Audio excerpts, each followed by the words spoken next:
Aquest cinquè diumenge de Quaresma, l'Evangeli de Joan ens ofereix l'escena de Jesús que visita el seu amic Llàtzer.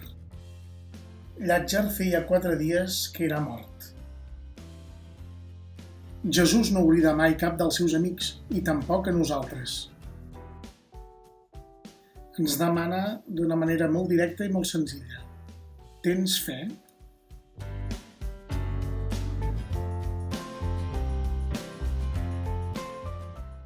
De quina fe parlem?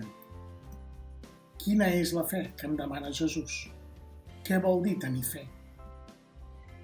Ens referim a la confiança, l'alegria, ens referim a l'amor.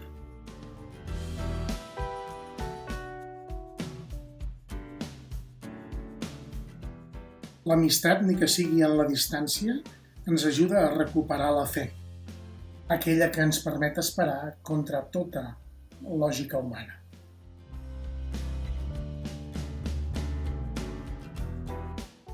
En aquesta Quaresma tan especial que ens ha tocat de viure aquest any, demanem una fe ben ferma i una amistat ben certa amb aquest Jesús que sempre ve al nostre encontre.